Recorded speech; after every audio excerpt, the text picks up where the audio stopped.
आप खैरियत से हो। मेरी दुआ है कि आप हमेशा खुश रहें, हंसते और मुस्कुराते रहें और इसी तरह हमें अपना प्यार दिखाते रहें। बिल्कुल जी, मेरा नाम मौजम अली, मैं हूं तारिक महमूद, मैं मोहम्मद यूसुफ। तो आज हम जिस वीडियो पर रिएक्ट करने जा रहे हैं, वीडियो का टाइटल है after Sri Lanka now China wants fighter jet based in Pakistan, big message for India.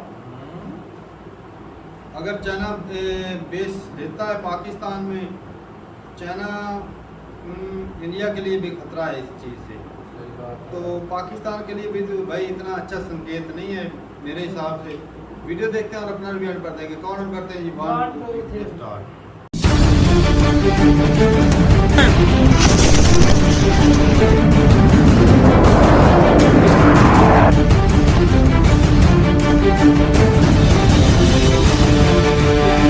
नमस्कार, सलाम, प्रणाम और सुबह कैंडी प्लस न्यूज देख रहे हैं सभी दर्शकों को प्यार भरी सत श्री अकाल। तो दोस्तों, चाइना को जैसे ही आप थोड़ी सी भी छूट दे दोगे, चाइना आपके सिर पर चढ़कर बैठ जाएगा। 1965 के युद्ध में भी आपने देखा, हमारी एयरफोर्स का यूज नहीं किया और उस सिचुएशन में चाइना वाले हमारे सिर पर चढ़कर बैठ गए। और अब पाकिस्तान के अंदर भी चाइनीज आर्मी भारत के सिर पर चढ़ने के लिए तैयार है। अपनी सेना से लेकर अपने घातक फाइटर जेट पाकिस्तान के अंदर डिप्लॉय करने के लिए चाइना ने वर्क तेज कर दिया है। दोस्तों, भारत के अंदर अब 4 तरीके से मोर्चे खुल गए हैं चाइना की तरफ से। चाइनीज कई ऐसे काम करते हैं जो भारत के अंदर अशांति पैदा करते हैं। चाइनीज पाकिस्तान के अंदर अब मोर्चे की तैयारी कर रहे हैं, दूसरी तरफ श्रीलंका के अंदर मोर्चे की तैयारी कर रहे हैं, और चौथी तरफ यहां पर ये जो इनका देश है जो बॉर्डर साझा करता है, तिब्बत जो हुआ करता था, वहां से भी ये मोर्चे की तैयारी कर रहे हैं। 4 तरफ से घेर लिया है भारत को, और भारत को अब यहां पर जवाब देना चाहिए। अब दोस्तों, खबर जो आई है पाकिस्तान से वो काफी हैरान कर देने वाली है। दोस्तों, जब से पाकिस्तान के अंदर चीनी प्रोजेक्टों पर हमले होने लगे हैं, चीन के जो एम्बेसडर हैं और चीन के ऑफिशियल हैं वो डर के मारे पाकिस्तान में नहीं रहते हैं। चाइनीज एम्बेसडर मार्च 2022 से लगातार गायब था, चाइना के अंदर था, लेकिन पिछले दिनों वो पाकिस्तान आया है और पाकिस्तान की फौज के साथ साथ पाकिस्तान के प्रधानमंत्री के साथ मीटिंग की है। और उसका मीटिंग का मेन मुद्दा था कि Chinese army, Chinese fighter jet को पाकिस्तान के अंदर एंट्री दो, अन्यथा हमारे जो इन्वेस्टमेंट के प्रोजेक्ट हैं वो आगे नहीं चल सकेंगे। अब पाकिस्तान की आर्मी दोस्तों यहां पर चिंतित है कि हम क्या करें, दुनिया का देश तो हमें सपोर्ट नहीं कर रहा है। इस सिचुएशन में पाकिस्तान चाइना को अनुमति देगा ही। अब दोस्तों, जरूर पाकिस्तान की फौज और पाकिस्तान की जो एक प्राइम मिनिस्टर है वो आनाकानी कर रहे हैं कि ये एक देश के लिए बहुत बड़ी बेइज्जती की बात है।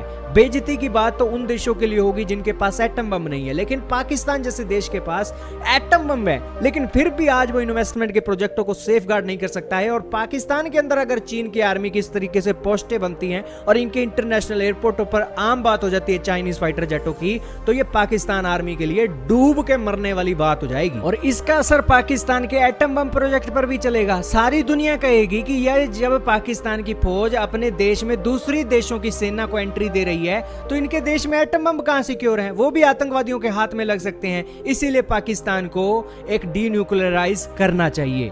और पाकिस्तान के लिए बहुत मुसीबत होने वाली है अगर चाइना की फौज पाकिस्तान के अंदर आती है। चाइनीज एम्बेसडर ने मीटिंग की पाक फौज और पाकिस्तान के प्राइम मिनिस्टर से, और वहां पर इन्होंने कहा ग्वादर इंटरनेशनल एयरपोर्ट पर अपने फाइटर जेट भी तैनात करेंगे और अपनी मिलिट्री के आउटपोस्ट भी बनाएंगे। और कल को अगर कोई ऐसा हमला होता है तो एक निगरानी आसमान से ही रखी जाएगी और उसके ऊपर फिर यहां पर ग्वादर के ऊपर कामकाज होगा।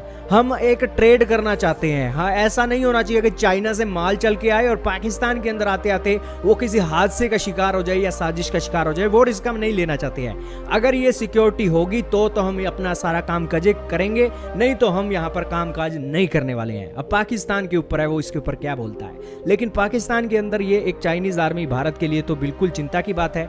एक तरफ तो भारत यहाँ पर चाइना के बॉर्डर पर फोकस करे और दूसरी तरफ पाकिस्तान के अंदर भी फोकस करे, दोनों तरफ से हमारे लिए प्रॉब्लम हो जाएगी। लेकिन अब दोस्तों, तीसरे तरफ से श्रीलंका से भी मोर्चा खुल गया है। जो स्पाई शिप 6 दिनों के लिए 7 दिनों के लिए हमारे गले के ऊपर फंदा बनकर बैठी है श्रीलंका के अंदर, श्रीलंका के उम्र हमें नकेल कसनी होगी, नहीं तो श्रीलंका भी पाकिस्तान की तरह अनुमति देने में देर नहीं लगाएगा। ये तो चाइना वालों ने थोड़ा सा ट्रेलर दिखाया है, श्रीलंका के अंदर स्पाई शिप डॉक की है, लेकिन जो फिल्म अभी पाकिस्तान के अंदर चल रही है वो दूसरी फिल्म श्रीलंका के अंदर भी रिपीट होने वाली है। भारत को सोचना चाहिए कि $4 बिलियन तो हमने फेंक दिए हैं, लेकिन श्रीलंका के अंदर पाकिस्तान 2.0 रिपीट होने वाला है। जल्द से जल्द श्रीलंका के मोर्चे पर हमें काम करना चाहिए।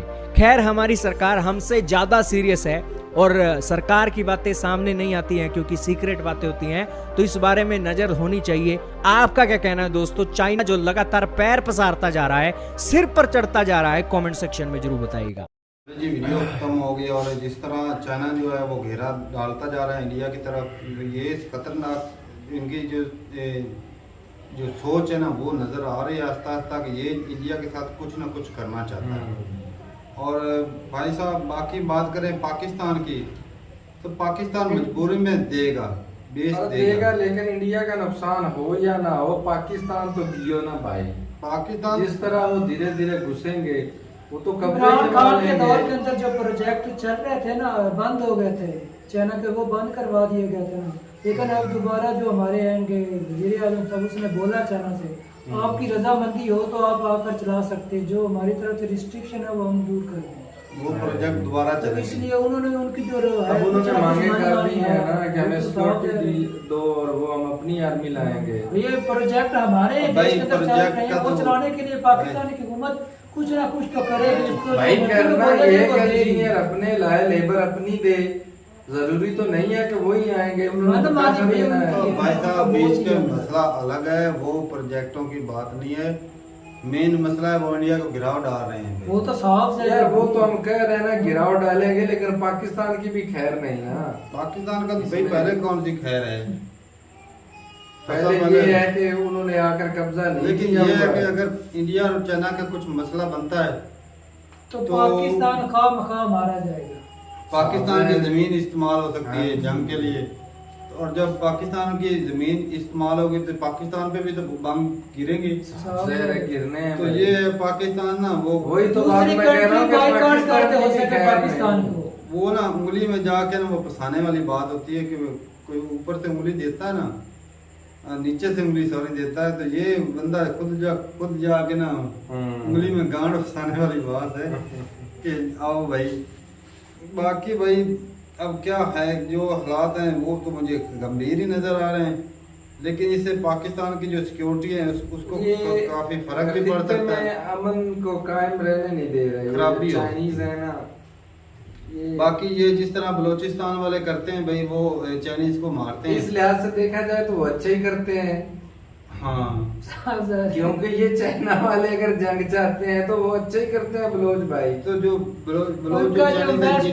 मार्च के बाद अब वापस आया है, चाइना का जो इन्वेस्टर है ना, मार्च के बाद अब वापस आया पाकिस्तान के, मतलब ऐसा डर पैदा किया हुआ है उन्होंने।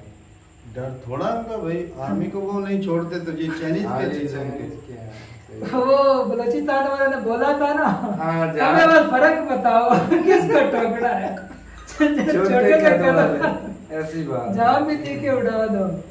अब भाई साहब जो पहले श्रीलंका में जो स्पाई जो बेड़ा लाकर खड़ा कर दिया है चाइना ने, चलो वो तो 6 दिन के लिए है ना, शायद मालूमात 6 दिन हो गए हैं, 6 दिन हो गए हैं, मालूमात इकट्ठी करेगा। तो भाई साहब वो बताइएगा कि वो पक्का लाकर खड़ा किया या फिर कुछ जब तक इतनी दूर से वो आया, इतना खर्चा किया, जब तक उनका जो एक जानकारी मुकम्मल तौर पर नहीं लेंगे तब तक नहीं ना जब वापस जाएगा, तब तक एरिया इस्तेमाल नहीं करेगा कोई ऐसी चीज। सही बात है। लेकिन भाई ऐसी चीजें खतरनाक है ये, और ये जो चल पड़ा ना निजाम, ये कुछ ये पूरी वर्ल्ड के लिए खतरे की घंटी है। जो पाकिस्तान और इंडिया के हालात बोल रहे हैं, जो रूस और अमेरिका के बोल रहे हैं, इस तरह के हालात जो है ना, लेकिन बात ये है कि इंडिया से चलो खराबी चल रही है, लेकिन कोई इतना बड़ा इशू उठा नहीं। ये बात है, जिस तरह वो ताइवान के साथ उठा था उस तरह का कोई इतना बड़ा इशू नहीं, जिसकी वजह से चाइना जो है अच्छा तिब्बत के अंदर भी डेरे डाल दिए चाइना ने, श्रीलंका और पाकिस्तान के भाई चाइना है ही कब्जा ग्रुप, जहाँ पर देखता कब्जा करता है, उसका मकसद है दुनिया पे कब्जा करना बस। इंडिया देख लो, वो पाकिस्तान के साथ 4 जंगें लड़ा, बांग्लादेश जब आजाद करवाया उस पे कब्जा कर सकता था, नहीं किया। और भाई साहब अब जो हालात हैं आने वाले, अब आप ही बताइएगा कि ये कैसे होंगे, इससे पाकिस्तान को क्या नुकसान हो सकता है। वो तो सर ने बता दिया कि पाकिस्तान एक न्यूक्लियर वेपन कंट्री है, तो अगर दूसरे कंट्री का आर्मी उधर आके बेस बना सकती है तो वहाँ का न्यूक्लियर वेपन भी सेफ तो नहीं है, आतंकवादियों के हाथ चढ़ सकता है, किसी और के हाथ चढ़ सकता है। सही बात। वैसे चाइनीज को तो इतनी है नहीं कि वो उनके पास तो ऑलरेडी है न्यूक्लियर वेपन, और हमसे हो सके तो बेहतर है। वो तो बेहतर ही है, हमसे तो बेहतर ही है। तो ठीक है भाई साहब, अपनी राय जरूर बताइएगा कि इस अगर पाकिस्तान में बेस मिलता है चाइना को तो इंडिया को उससे कितना नुकसान हो सकता है जी। लेकिन ये है कि पाकिस्तान जो है ना अब ये मामला जंग का जो है ना, खुद जानबूझ भाई बकरे की माँ कब तक खैर मनाएगी। हाय काश यार हमारे किसी इंडिया का के घर साथ जलाओगे ताल्लुकात ना अच्छे हो जाते हैं। तो खुद का नहीं बजाय बचना है इंडिया से भाई। ताल्लुकात, मैं पहले भी बोल रहा हूँ कि हम दूसरे ताकतों के भाई इस्तेमाल हो रहे हैं, कठपुतली हैं, बजाय इंडिया के साथ ताल्लुकात अच्छे करने के अब और भी खराब हो गए। तो भाई हम तो उम्मीद लगाए बैठे थे कि चलो कुछ ना कुछ अच्छा होगा। लेकिन जो ये नजर आया ना भाई अब ये तो तो कोई हालात कहीं उम्मीद के कहीं नजदीक नजर नहीं कुछ ना आती। कुछ अच्छा होने की आवाज में जागती है तो तो कोई ना कोई ना कोई ऐसा कोई- मसला खड़ा हो जाता है जिससे वो भी चली जाती है। सही बात। तो ठीक है भाई, अपने राय जरूर बताइएगा कमेंट सेक्शन में। मिलते हैं वीडियो के साथ, तब तक के लिए इजाजत दें। अल्लाह हाफिज़।